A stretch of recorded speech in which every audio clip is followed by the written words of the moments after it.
Brad Kearns here, and we are going to learn how to skip.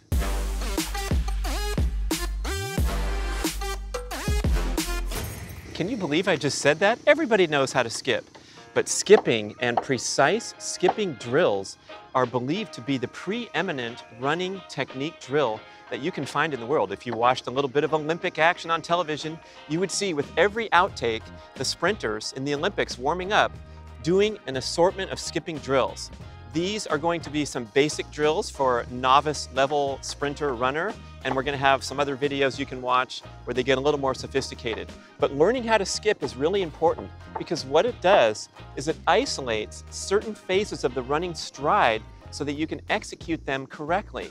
When you're running as fast as you can, things are moving too quickly and you don't realize when you have technique flaws and errors that are minimizing your explosiveness.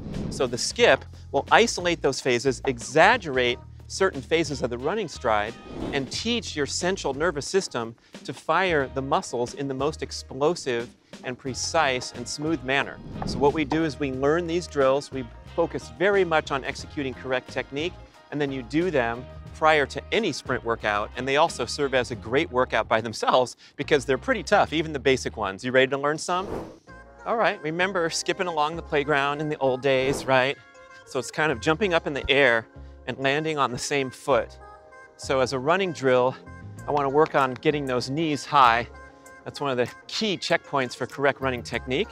So the regular skip, just getting the knees high, and watch carefully, you'll notice what my foot is doing with each skip. The toe is high, and I'm putting my foot in a dorsiflex position. And that's going to be the same for every skipping drill. Dorsiflex position is how we want our foot to behave as soon as it leaves the ground when we're running. So we're skipping with knees high and toe high, knees high and toe high. That's the regular skip. The next one, we'll call it the delay skip, where I'm going to hold the high position for just an extra beat as opposed to regular. So it just looks like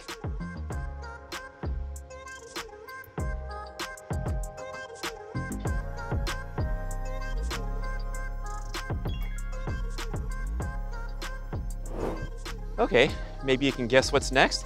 This is the fast skip. So again, it's the same technique, but now I'm gonna get on the ground, off the ground as fast as possible. Fantastic sprinting drill because that's the essence of running fast, is fast stride pattern. So it looks like this.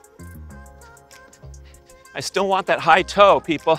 So I'm kind of landing on the ball, but my heel's hitting the ground, and that's how the Achilles tendon can create spring. And back with the fast skip. Pumping my arms nicely, straight and elongated spine, knee high, toe high, and the landing, you're landing on the ball of your foot, the heel's allowed to touch the ground. I'm not landing like heel striker. Go watch some videos about that, bad news. And I'm also not staying on my toes, which a lot of sprinters make the mistake of. If you're staying on your toes throughout the stride, you're losing all this propulsive force with the Achilles tendon. That's why we dominate the ape family. We have Achilles tendons. Gorillas don't. We can outrun them easily, but we got to use it and be springy. That's what all these drills are doing. Next one of my favorites, the high skip. So this is great for jumpers, high jumpers, long jumpers. We're going to exaggerate the height phase of the skip, but all the mechanics are the same. So this is the high skip. Here we go.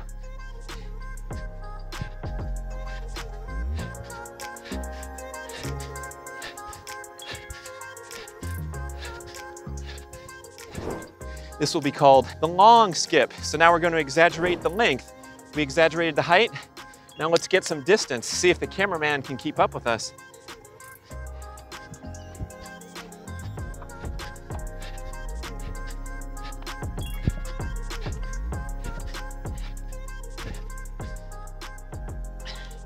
Okay, so I made it out to the 25-yard line. He's at the 25, the 20. I made it further, but it was the same duration about of each drill. The next two skips are called B skips. This is track and field parlance for a different style of skipping. Again, all the elite athletes are doing it. And it simply is raising the knee just like you did on the regular skip, and then doing a little kick out for the hamstring. So if you're inflexible in the hamstring, worried about injuries, the B skip is gonna look pretty basic, low to the ground. And if you have better hamstring flexibility, where you keep doing them, you're gonna raise a little higher. It's just the same skipping motion with a kick out added. That's called the B skip.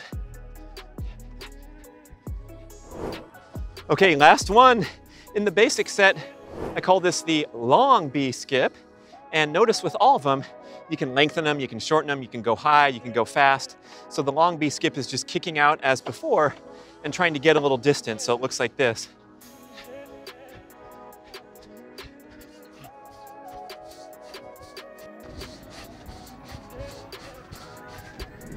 Great stuff. Thank you for watching. Go out there and try it. You can go slow if you're having trouble getting the rhythm, which is actually quite difficult. I'm just a trained expert. I do them all the time, but it does feel funny at first to try to get the feet right and everything.